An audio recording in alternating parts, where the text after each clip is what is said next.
Faça-me um favor e assista esse vídeo de Paul Kagame e que, sem se aperceber, admite roubar os recursos naturais do Congo. E depois vamos comentar sobre isso.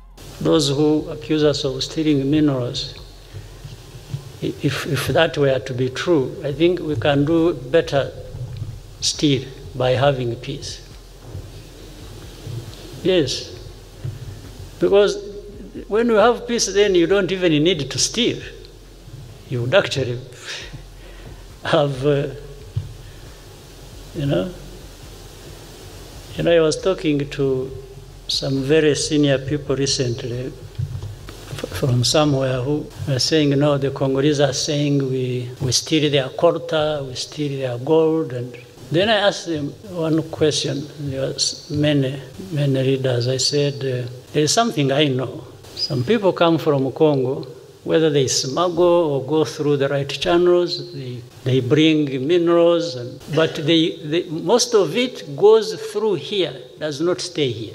It goes to Dubai, goes to Brussels, goes to Tel Aviv, goes to Russia. It used to go to Russia. I don't know whether it still goes there. It goes everywhere. So I was asking them, I said, are you on the list of those who are stealing minerals of Congo? Because these things, they end up with you. For us, we are now, they go through our country. But they are accusing us of stealing Congo's minerals. Espere, isso é muito suspeito. Eles não roubam, mas os minerais passam por eles. Afinal, o que isso quer dizer? Por que você permite que os minerais roubados passem pelo seu país? A grande pergunta é, o que Rwanda ganha com isso? How about the destination? Why don't you talk about it?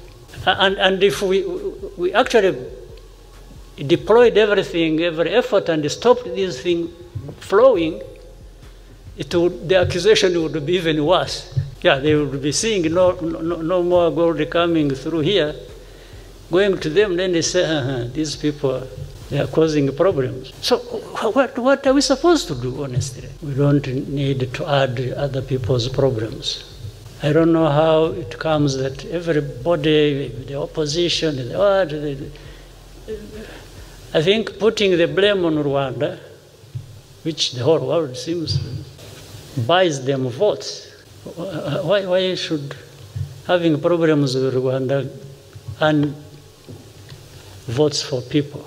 O que acabo não entendendo é que essas são as mesmas pessoas em que confiamos para controlar os nossos recursos em Cabo Delgado. Muito interessante. Veja esse comentário do Venâncio Mondlane, o deputado e vencedor das eleições autárquicas na cidade de Maputo. Que algumas coisas que eu falo, estou disposto a prová-las. Por exemplo, aquilo que eu vou dizer agora, alguém pode dizer que é muito perigoso, mas eu estou disposto a provar isso. Estou disposto a um desafio desses, seja em qualquer tribunal. Que é o seguinte, antes do conflito em Cabo Delgado, vamos dizer que o primeiro ataque ocorreu em 2017, 10 anos antes, isto é, 2007. De 2007 a 2017, o número de licenças de exploração mineira são 1/3 do número de licenças de exploração mineira que começaram a ser concedidas de 2017 até 2021, que são os dados que eu tenho. Então, de 2017 a 2021, estamos a falar de 4 anos. Em 4 anos, ocupamos 2/3. Tivemos o triplo de licenças que se consideram em 10 anos antes do conflito. O que isto quer dizer? Quer dizer que a partir do momento em que começa a insurgência, também a luta ou a corrida após recursos naturais, sobretudo os minérios, subiram 3 vezes mais. O número de licenças de exploração aumentou 3 vezes em 4 anos, o que significa que há mais exploração agora do que nunca em Cabo Delgado. Por outras palavras, quando as pessoas dizem que a guerra enriquece alguns, está aqui um dado. Estou a falar de um dado, podemos ver outros. Só a partir deste dado você nota que esta guerra de Cabo Delgado está enriquecendo alguns. Outro fato chocante é o fato dos altos dirigentes de Moçambique estar a lucrar com esse conflito.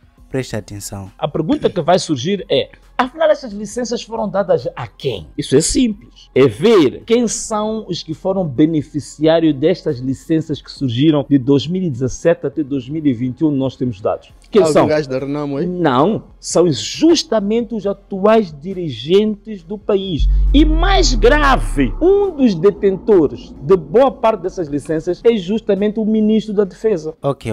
Agora pergunto. Quando o ministro da Defesa, que tinha de nos proteger, está fazendo muito dinheiro agora que o conflito está no seu auge, tem muitas licenças de exploração, será que vai querer que o conflito termine? Pense sobre isso. Quer dizer, o indivíduo que devia estar preocupado em defender a população que está sendo esquartejada, a população que está sendo pelos insurgentes, está mais empenhado em investir nas minas do que propriamente em defender a população. Então, logo, só com este dado, estou disposto a provar. Alguém vai dizer que Venâncio vou buscar onde? Estou disposto a provar isso. Vamos para qualquer tribunal e eu provo isso. E ainda vai ficar mais grave porque vamos tirar os mapas, vamos tirar os nomes e tudo mais. Então vai ser bom. Então, este é que é o grande problema que nós temos.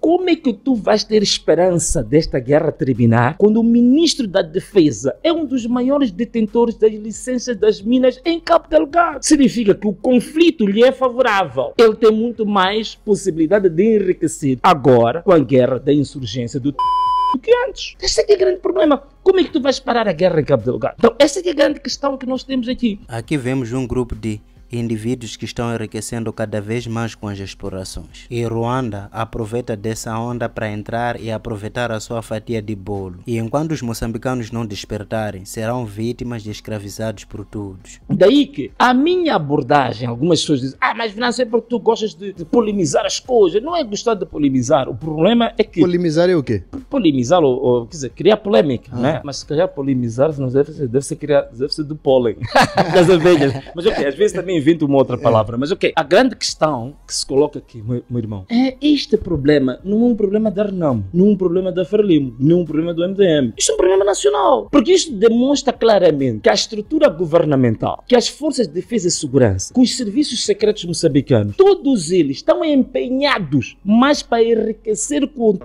que combater o terrorismo.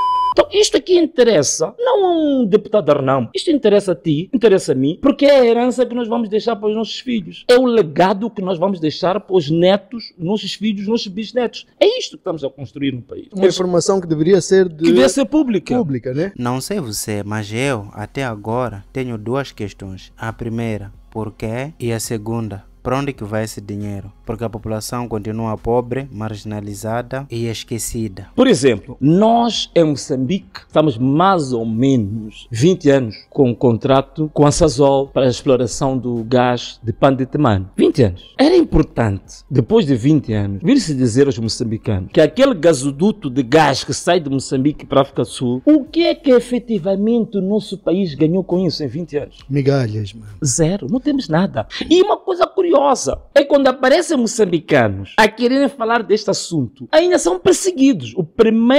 Eu não quero promover essa organização, mas tenho que dizer porque eles fizeram estudo. O CIP foi o primeiro centro de pesquisa que falou abertamente sobre o contrato entre o governo moçambicano e a Sasol em relação ao gás de Pandetemane. E questionaram por que razão que Moçambique, de fato, até este momento, os ganhos que teve são miseráveis. É uma miséria que tivemos aqui os ganhos. Em 20 anos. Em 20 anos não ganhamos praticamente nada com aquilo. E o CIP, qual a resposta que teve do governo? Ameaças. Estão a usar falsos dados, por aí fora. Mas nada. Mas o governo nunca veio se esclarecer perante o público sobre isso. Então, isto aqui é importante. E foi renovado o contrato, aumentou Está agora, renovado. Né? Então, isto aqui é importante para os moçambicanos saberem. Porque 20 anos a explorar gás. E Temano o que é? Pando o que é? Inhambane o que é? O que de proveitos aquela comunidade tem do gás que se explora há 20 anos em Inhambane? O que de proveito nós temos do carvão, que a Vale ficou aqui mais de 10 anos a explorar carvão, agora passou para Jindal, em Tete, em Moatize,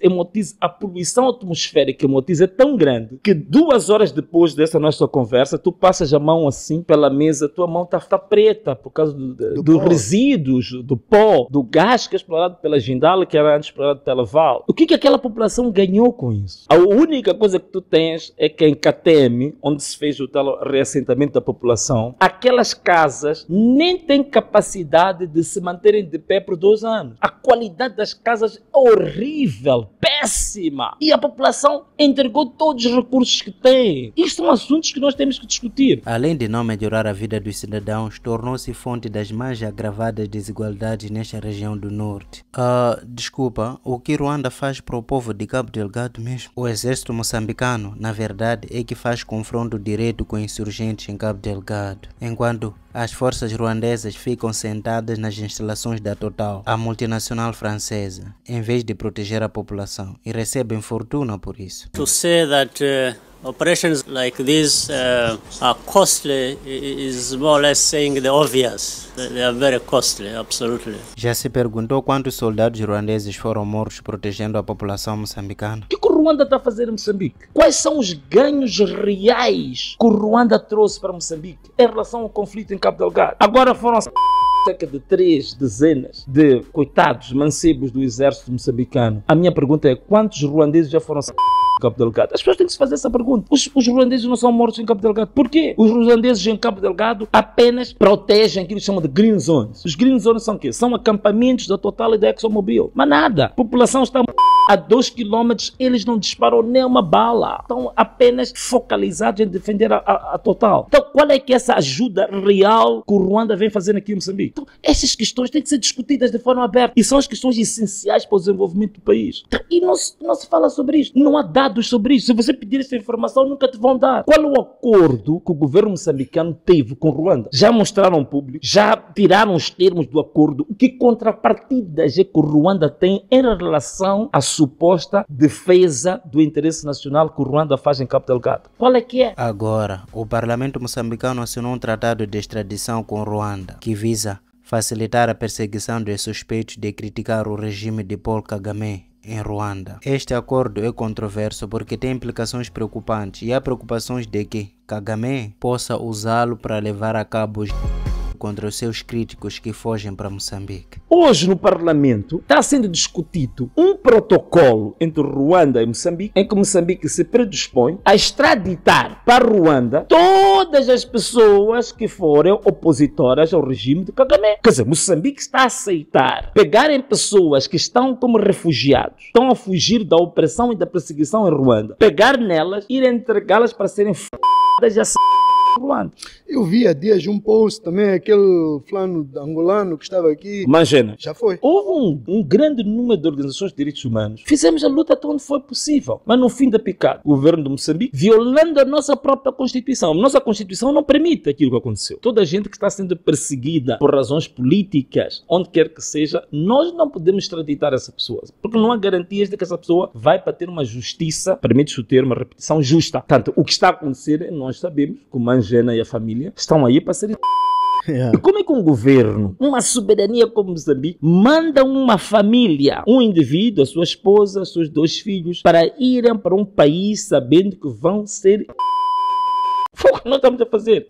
Que tipo de país é que nós temos? Onde é que a gente vai com um país desse? Não é que isso seja algo novo. Muitos já foram perseguidos, incluindo jornalistas e políticos, em Moçambique, África do Sul e no mundo inteiro, que fugiam do regime do Kagame em Ruanda. O presidente do Ruanda, Paul Kagame, usa sua boa reputação internacional como disfarce para abusos brutais, monitorização rigorosa e detenções arbitrárias dos seus cidadãos na diáspora, que vivem com medo constante de criticar o regime. Sim, não existe nenhum jornalista em Ruanda que critica o Paul Kagame. Tirana Hassan, diretora executiva da HRW, disse que a autocensura, evitar comentar sobre política e simplesmente não viajar de volta para casa foram alguns dos métodos aos quais os ruandeses recorreram na tentativa de evitar a ira do governo. Hassan disse: os ruandeses no exterior, mesmo aqueles que vivem a milhares de quilômetros de distância de Ruanda, censuram-se, abstêm-se do ativismo político e vivem com medo de viajar, serem atacados ou verem seus parentes em Ruanda serem alvos. Milhares dos seus opositores são processados e encarcerados numa das piores prisões de África, a Gitarama Central Prison, ou a prisão central de Gitarama. Kagame tornou-se presidente em 2000, tendo feito parte da Rwanda Patriotic Front e creditado com a reconstrução de um país que estava quase acabado pela Guerra Civil de 1994. Mais uma vez, temos um vídeo sobre isso. Ele está a buscar a reeleição no dia 15 de julho deste ano e tem grandes esperanças, uma vez que obteve 98,63% dos votos em 2017. Mas o que Ruanda e França estão a fazer em Cabo Delgado, além de explorar o povo? E depois veja uma coisa, muita gente também só fala do Ruanda, nem imagino. Nós temos muitas forças aqui. Nós temos dizer, aqui nós temos forças armadas de Portugal, temos forças armadas aqui da França, temos forças armadas da Inglaterra, temos forças armadas dos Estados Unidos, temos forças armadas aqui dos...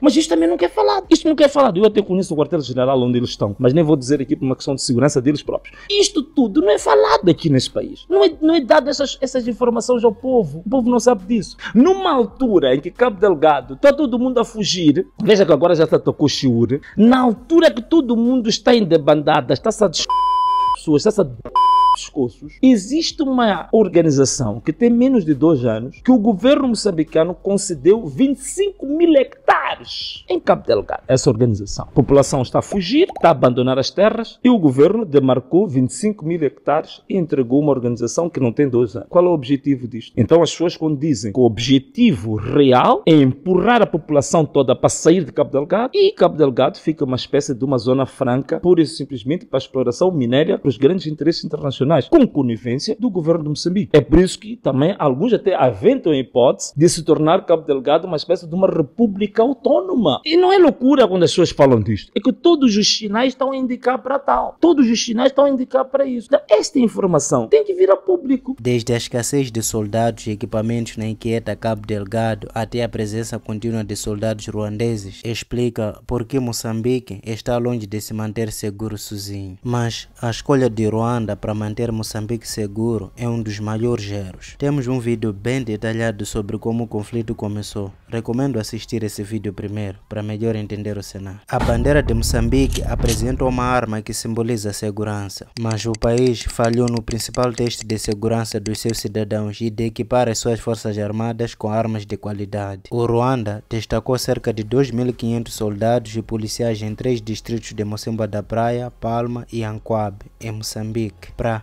combater os insurgentes, onde o número aumentou em janeiro de 2023. Embora o Ruanda afirme que oferecerá ajuda a Moçambique enquanto precisar, a SADC, que também destacou cerca de 1.900 soldados como missão da SAMIM, tem estado a contemplar a sua saída devido às alegadas dificuldades financeiras. Mas Ruanda não contempla o mesmo. Vai ficar. No caso da saída da SADC, Nampere exala a confiança de que as forças moçambicanas podem dar conta do trabalho. Estamos prontos para assumir todos os terrenos protegidos pelas forças da SADC, desde que deixem o país, disse ele em um discurso aos jornalistas que estavam integrados com os ruandeses em meados de dezembro. No entanto, a realidade no terreno é surpreendentemente diferente. O exército moçambicano é escasso, está mal equipado e a população não confia nele. Durante uma visita de uma semana a Palma e Mocimboa da Praia, alguns jornalistas dizem que nunca se depararam com dúzia de soldados moçambicanos. O mesmo pode-se dizer dos policiais. Em termos de veículos, apenas o antigo Toyota Land Cruiser do exército moçambicano, uma carinha de cabine dupla e um carro da polícia foram vistos naquela semana. Na central elétrica de Awas, em Mocimboa da Praia, que foi destruída pelos insurgentes e fornece eletricidade a 6 distritos da província de Cabo Delgado, um homem na casa dos 50 anos com uma arma de caça enferrujada pendurada nas costas, ao lado do operador da estação, era o único guarda da estação. Soldados ou policiais moçambicanos foram vistos segurando velhas espingardas AK-47.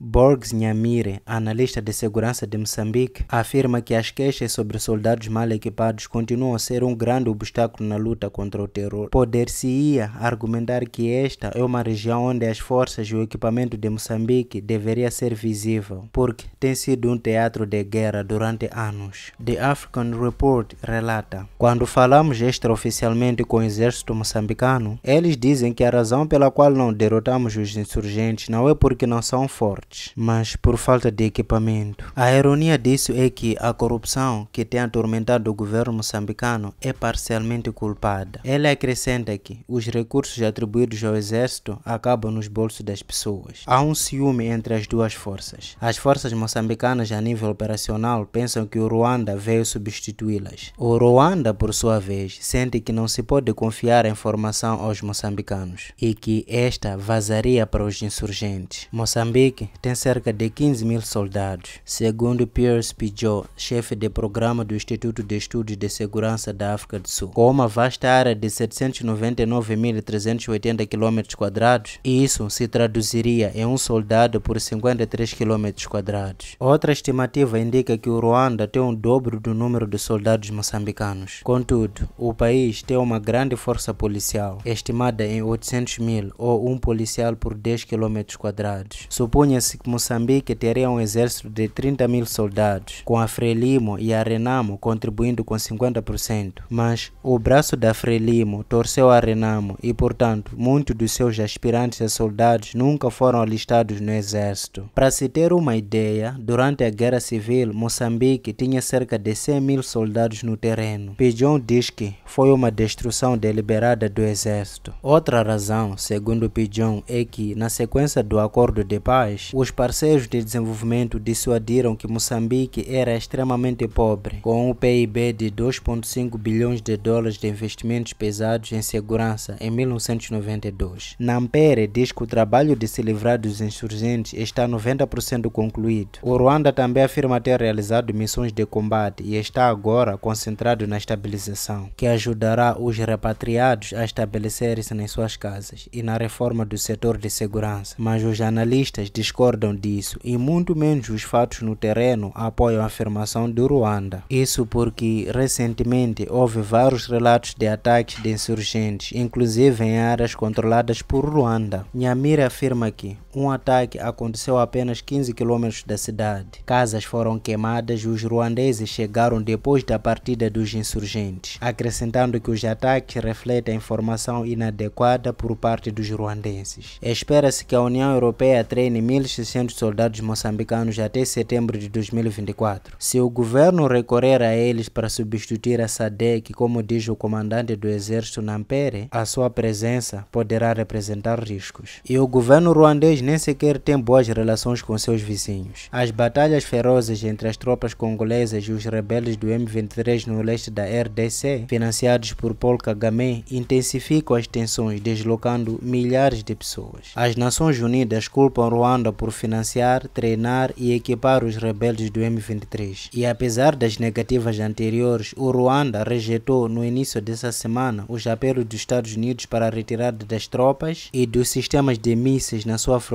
com a RDC. Christophe Titeka, um pesquisador de conflitos na África Central e Oriental da Universidade de Antuérpia, disse: o grupo M23 sempre serviu como um veículo para proteger os interesses ruandeses no leste do Congo. Os minerais do Congo são fonte de receita para Ruanda. O comércio formal e informal entre RDC e Ruanda está florescendo, especialmente de ouro. Segundo Titeka, o ouro é uma importante fonte de moeda estrangeira para Kigali e grande parte dela vem do leste do Congo. Jackson Stearns, o diretor do Congo Research Group, não foi apenas o seu valor que colocou o ouro no centro da controvérsia. Ocupa um lugar importante na competição geopolítica entre Uganda, Ruanda e o Congo. Antes mesmo da rebelião do M23 começar, a maior exportação de Ruanda era o ouro congolês, que subiu de 1% em 2014 para 47% em 2020. Stearns escreve: em Uganda, podemos ver uma tendência semelhante, culminando em 2021, quando o ouro representava 56% das suas exportações. E não podemos nos esquecer de que o Yoweri Museveni de Uganda e Paul Kagame de Ruanda são um dos presidentes mais ricos de África. Agora, deixe-me perguntar mais uma vez, por que Moçambique deveria confiar a esses caras Cabo Delgado, uma região cheia de recursos minerais? Deixe as suas opiniões aqui nos comentários e participe das discussões. Vejo você no próximo vídeo.